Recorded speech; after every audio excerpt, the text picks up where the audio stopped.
오늘 본문은 참 이상한 사건으로 시작합니다. 한 사람이 자기 친구에게 자기를 치라 이렇게 말합니다. 장난 삼아서 슬쩍 쳐보라는 것이 아니고 몸이 상할 정도로 자신을 세게 때리라는 겁니다. 이런 요구를 누가 선뜻 들어주겠습니까?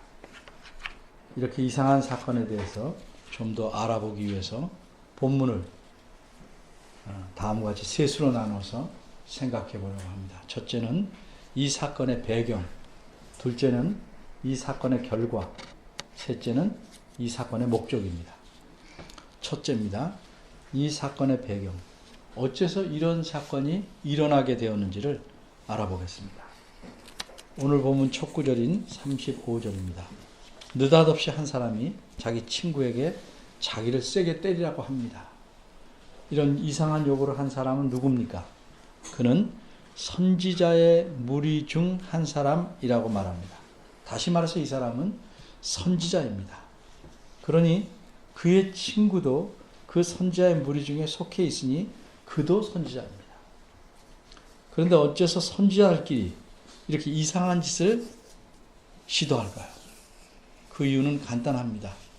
35절은 그 이유를 이렇게 말합니다. 여호와의 말씀으로. 무슨 뜻입니까? 쉽게 말하면 여호와 하나님께서 그렇게 하라고 시키셨다는 의미입니다. 그럼 어째서 여호와께서는 이렇게 이상한 일을 하라고 시키셨을까?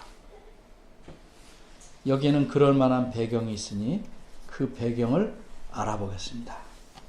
이 열왕기상 20장에는 이스라엘 나라와 그 위쪽에 있던 아람 나라 간의 전쟁을 기록하고 있습니다.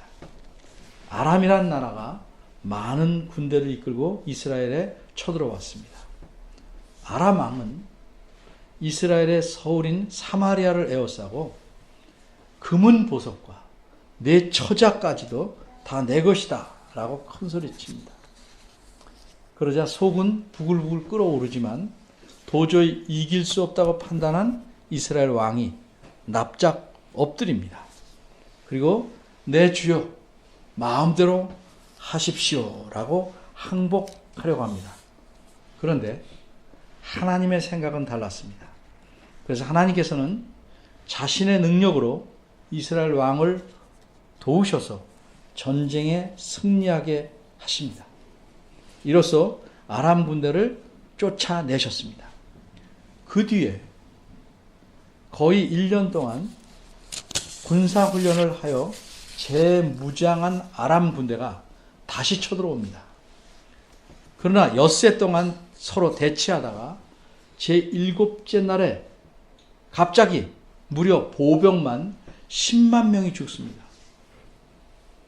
또 도망쳐 들어간 성에 멀쩡한 성벽이 무너져 내려서 2만 7천 명이 죽습니다. 겨우 소수의 사람과 아람 왕만 살게 됩니다. 아람 왕과 측근 신하들은 성에 들어가서 계속 골방으로 숨어 다니면서 목숨을 이어가고 있었습니다. 전쟁에서는 상대방 왕을 붙잡아야 매듭을 지을 수 있는 것이기 때문에 이스라엘 군사들의 수색 작전은 끊어지지 않고 계속됩니다. 이것의 위협을 느낀 아람 왕의 신하들은 왕의 목숨을 살려야겠다는 생각으로 요 앞에 20장 31절에 보면 이렇게 제안합니다. 이스라엘 왕은 비교적 인자한 왕이므로 우리가 당신 나라에 쳐들어온 것이 정말 잘못했습니다 하는 반성의 표시로 굵은 배를 허리에 묶고 머리에 테두리를 이고 이렇게 이스라엘 왕 앞에 나가면 생명을 구할 수 있습니다. 여기서 머리에 테두리를 이고라는 무슨 뜻인가? 어려운 말인데 다행히 발견된 그 당시의 비문에 보면 자신이 포로가 되었음을 표현하기 위해서 스스로 목에다가 밧줄을 묶는 것을 의미합니다. 이와 같이 아람 왕의 신하들이 이스라엘 왕 아합 앞에 나가서 자기들의 왕인 아람 왕을 이스라엘 왕의 종으로 표현하면서 제발 목숨만은 살려달라고 간청합니다. 그러자 몹시 우쭐해진 이스라엘 왕은 그는 나의 종이 아니라 내 형제다 이렇게 말합니다. 그러자 이때를 놓치지 않고 아람 왕의 신하들이 이렇게 말하는 것을 보니 이건 참 좋은 징조다 생각해서 그 이스라엘 왕의 입에서 다른 말이 더 나오기 전에 얼른 그가 한 말을 받아 과연 아람 왕 베나닷은 이스라엘 왕의 형제입니다 라고 맞받아칩니다. 그 후에 이스라엘 왕은 자신 앞에 나온 아람 왕을 형제처럼 대우하여 자기 병거에 태웁니다. 이것은 파격적인 대우입니다. 이로써 두 나라 간의 관계가 정해졌습니다. 응당 싸움에 패배한 나라는 신하 나라, 즉 종의 나라가 되는 건데 아람을 싸움에 패배했음에도 불구하고 형제의 나라로 대우했습니다. 그러자 아람 왕은 34절에 있는 바대로 전에 내 부친이 이렇게 말합니다. 여기서 부친이란 건 꼭 아버지만 말하는 게 아니고 넓게 쓰인 겁니다.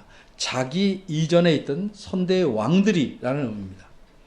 그들이 전에 이스라엘에게서 빼앗은 모든 성읍들을 다 돌려주겠다고 말합니다. 그리고 서로 자기 나라의 수도에 거리를 만들자고 약속합니다. 여기서 거리라는 것은 서울 성남에 가면 볼 수 있는 그 테헤란로 이런 거리가 아니고 그저 큰 광장을 의미합니다. 이것은 일종의 상업용 특별구역, 특별히 개방한 구역과 같은 것이라고 합니다. 그러면 이곳에 아람 사람들이 와서 마음대로 장사하고 무역을 해서 그 얻은 이익을 본국으로 가져갈 수 있는 그런 곳입니다. 이렇게 해서 이스라엘 왕 아합은 하나님께서 죽이시기로 작정해 놓은 아람 왕을 자기 마음대로 살려줄 뿐만 아니라 형제처럼 대우했습니다. 이것은 하나님의 능력과 은혜로서 아람 군대를 이겨서 전쟁에 승리했음에도 불구하고 이스라엘 왕 아합이 마치 자기가 이긴 것처럼 교만해서 취하게 된 행동이었습니다. 이 일에 대해서 하나님은 몹시 불쾌하셨습니다. 그래서 하나님께서는 자기 선자를 통해서 아합 왕에게 직접 너의 운명이 어찌 될 것인지를 알려주시려고 합니다. 이것이 본문에 있는 이상한 사건의 실제적인 배경입니다. 두 번째, 이 사건의 결과.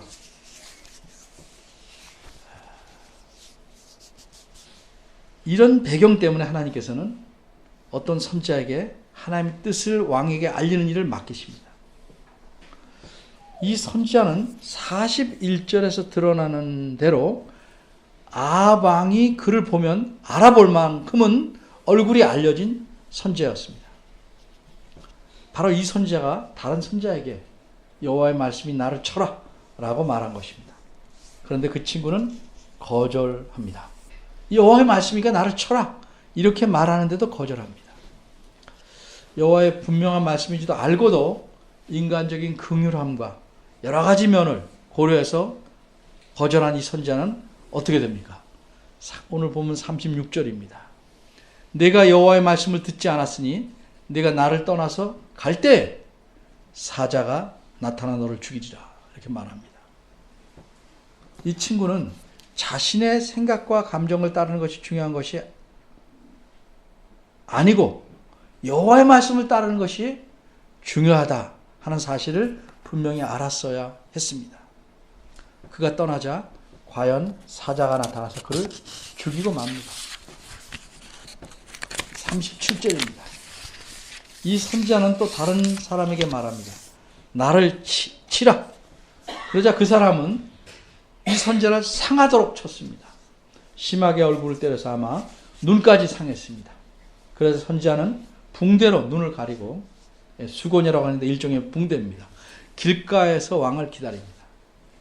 그러니까 이 선지자는 왕을 만나서 여호와 하나님 말씀을 전하려고 이 이상한 사건을 벌인 겁니다. 여기서 질문이 생깁니다. 그냥 만나면 되지 않을까? 그냥 얼굴이 멀쩡한 태로 왕을 만날 수는 없었을까? 없었을 것이 분명합니다. 왜? 하나님께서 그렇게 판단하셨기 때문입니다. 적어도 하나님께서 판단하시기로는 아합 왕은 하나님의 선지자라면 만나지 않고 피할 것이라는 사실을 알았습니다. 왜 그런가? 아합 왕은 우상을 섬기는 거짓 선지자들에게 둘러싸여 있습니다. 그러니 왕은 하나님의 선지자를 만날 필요를 느끼지 못했습니다. 이 사람 저 사람 다 기쁘게 만나도 목사는 안 만나려는 사람과 똑같아요. 왜? 교회 나오라고 할까 봐. 그러니 이 왕을 만나는 방법은 선지자의 신분을 드러내지 않고 그 앞에 다가가는 방법뿐입니다. 그러려면 어떻게 해야 됩니까? 변장이 필요했습니다. 그래서 그는 완전히 다른 사람으로 보일 만큼 얼굴을 변형시켜야 했습니다. 그래서 얻어맞아서 다친 것을 싸매야 왕을 만날 수 있었던 것입니다. 이것이 하나님의 판단이어서 그렇게 시키신 것입니다. 어쨌든 이렇게 해서 그 선지자는 왕이 지나가는 길가에서 왕을 기다립니다. 전쟁에서 이긴 후에 왕은 기분이 매우 좋은 상태로 자기 궁궐로 돌아가고 있었습니다. 근데 길목에서 선지자가 기다렸다가 큰 소리로 왕을 부릅니다. 그리고 왕에게 비유를 들어서 이야기합니다. 39절부터 이야기가 나옵니다. 이 이야기의 내용은 능히 있을 수 있는 일입니다. 그가 한 이야기는 이렇습니다. 자신이 전쟁에 나갔더니 어떤 한 사람이 다른 한 사람을 끌고 와서 이 사람을 지켜라. 만일 이 사람을 내가 잃어버리면 내 목숨을 내놓거나 아니면 한 달란트를 내놔야 하리라 하고 맡겼습니다. 그런데 자신이 이런저런 일을 하다가 그 맡은 사람을 잃어버리게 되었습니다. 그러니 어떻게 하면 좋겠습니까? 하고 왕에게 하소연하는 것입니다. 여기서 은 한 달란트는 얼마인가? 이것은 약 34kg입니다. 그러니까 한 돈짜리 반지를 약 1만 개쯤 모아놓은 것입니다. 며칠 전에 2018년 1월 31일 오후 7시 기준으로 은 한 돈의 시세가 살 때는 2,450원, 팔 때는 1,890원이었습니다. 이것을 은 한 달란트로 우리나라 시세로 말하면 대략 2천만 원 이상 되는 겁니다. 어쨌든 다치게 한 결과로 왕을 만날 수 있었습니다. 셋째, 이 사건의 목적. 그럼 하나님께서는 선지자로 하여금 이 사건을 일으키게 하신 목적은 무엇인가? 40절입니다. 아합 왕이 이 선지자의 하소연에 어떻게 대답하였습니까? 내가 그렇게 하겠다고 결정했으니까 말한 대로 물어내야 한다. 내 목숨을 내놓든지 은 한 달란트를 내놓든지 해야 한다. 왕은 자기 일이 아니라고 이제 공평하게 정확하게 한 치의 망설임도 없이 매우 명쾌하게 판결을 내립니다. 이 말을 듣자 선지자는 사실 이 말을 들을 것으로 예상했기 때문에 그 다음 행동을 취합니다. 41절입니다. 선지자가 급히 자기 얼굴을 가린 수건을 벗습니다. 비록 눈에 멍이 심하게 들었지만 왕은 그 선지자가 누군지를 분명하게 알 수 있었습니다. 우리도 종종 얼굴에 멍든 사람이 선글라스를 큰 거 끼고 다니면 누군지 잘 모르겠지만 벗으면 비록 멍은 들었지만 그 사람이 누군지 알 수 있으시지 선지자가 수건을 벗으니까 왕은 그가 누군지를 알아보았습니다. 그러자 선지자가 말합니다. 이렇게 선지자가 말하는 하나님 말씀을 왕에게 직접 분명하게 전하는 것이 이 사건을 일으키는 목적입니다. 선지자는 왕에게 이렇게 말합니다. 여호와의 말씀이 내가 멸하기로 작정한 사람을 내 손으로 놓았으니 방금 네가 대답한 것과 같이 내 목숨으로 그의 목숨을 대신하고 내 백성은 그의 백성을 대신하라. 이 말을 들은 왕은 할 말이 없습니다. 방금 자신 눈을 가린 선지자 하소연에 명백하게 대답을 한 것처럼 마찬가지로 하나님 말씀도 매우 타당하고 당연한 결정이었기 때문입니다. 43절입니다. 왕은 할 말을 잃었습니다. 그 대신 근심하고 답답한 마음으로 가던 길을 갈 수밖에 없었습니다. 여기서 답답하다는 말은 갑갑하다, 애가 타서 갑갑하다 이런 뜻이 아닙니다. 이 말은 화가 나서 속이 부글부글 했다는 의미입니다. 전쟁에서 승리하여 기분이 너무 좋았는데 선지자가 전한 말씀을 듣고 화가 솟았고 그래서 기분이 확 가라앉게 된 것입니다. 이런 상태로 아합 왕은 자기 궁궐이 있는 사마리아로 돌아갔습니다. 여기까지가 본문의 내용입니다. 그럼 오늘 본문이 기록되어 있는 의도는 무엇일까?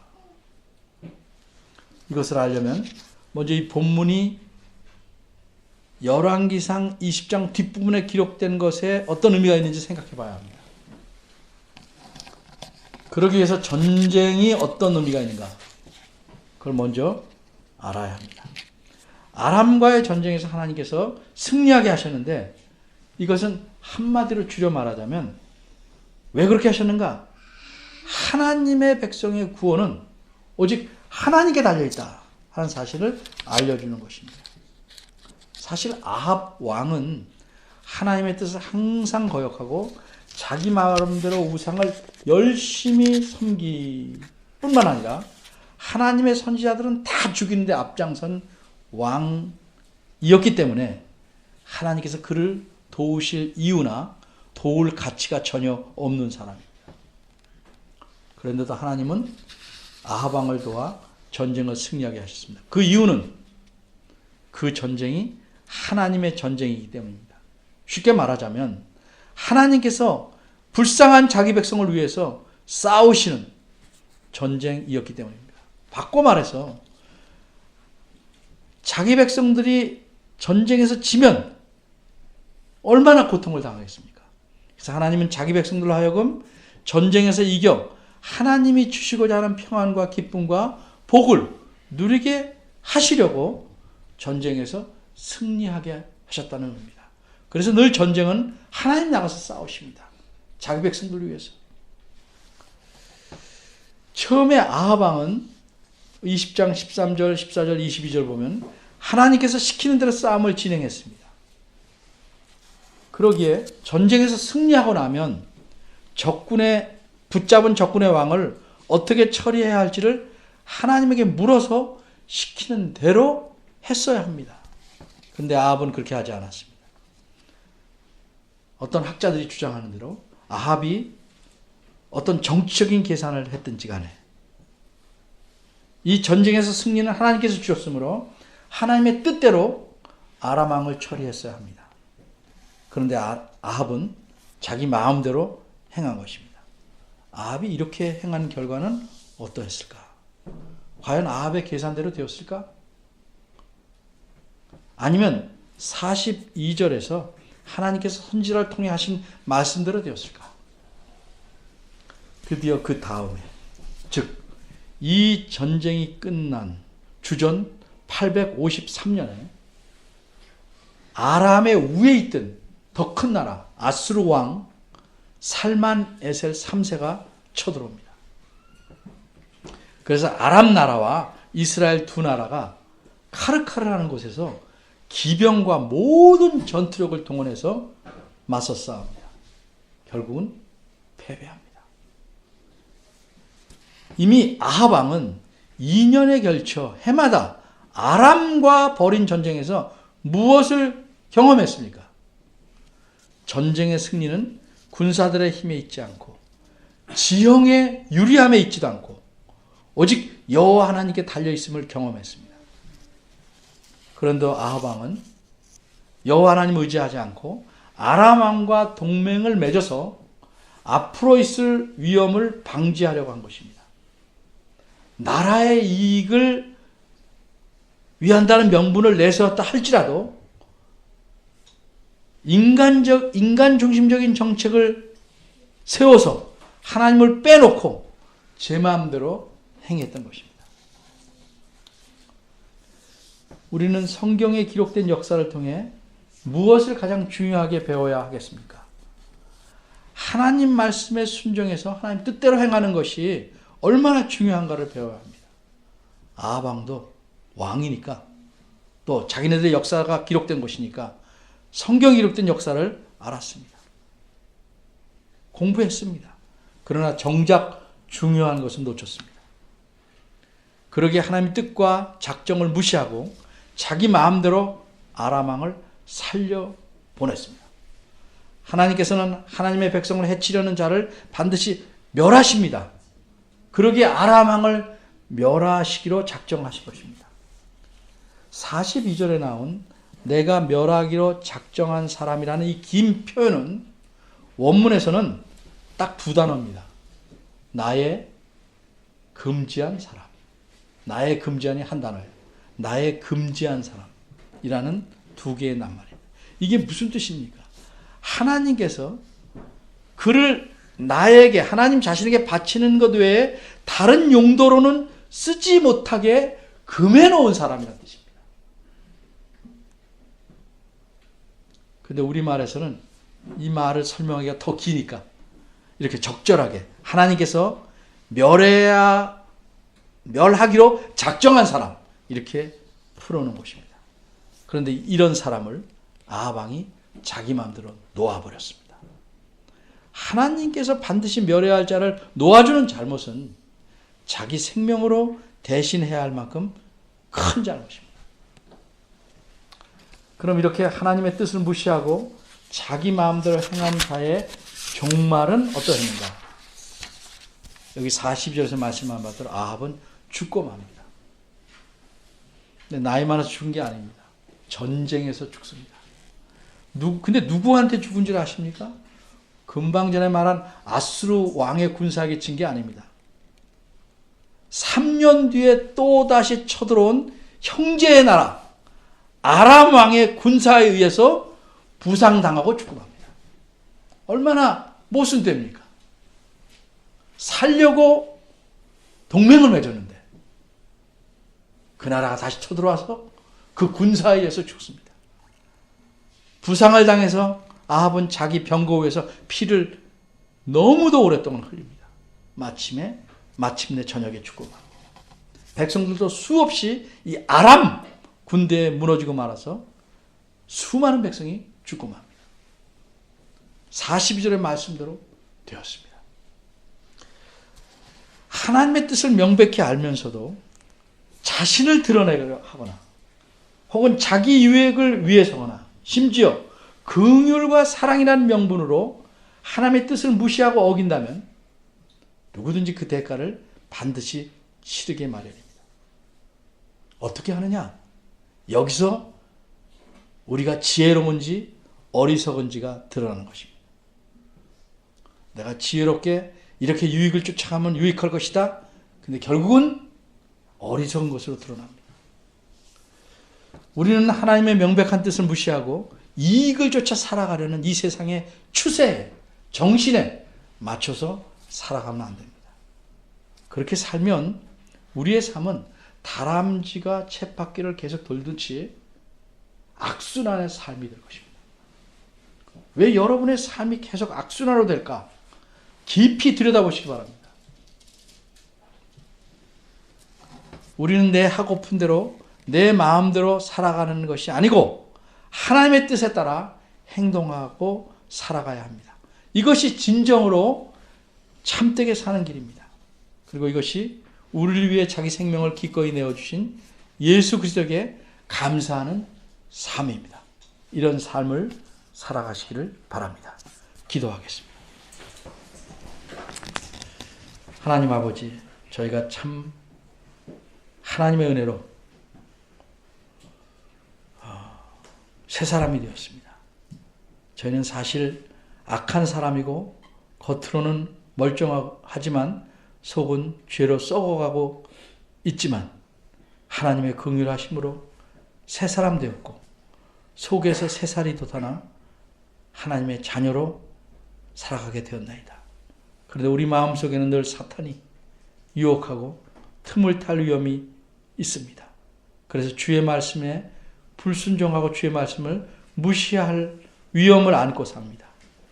저희들을 긍휼히 여겨주시고 저희가 주의 말씀을 잘 살펴서 그 말씀에 복종하고 그래서 이 함께 모인 교회를 하나님 뜻에 맞게 잘 세워가는 서로를 사랑하고 베풀 줄 아는 나 자신만큼 남을 생각할 줄 알고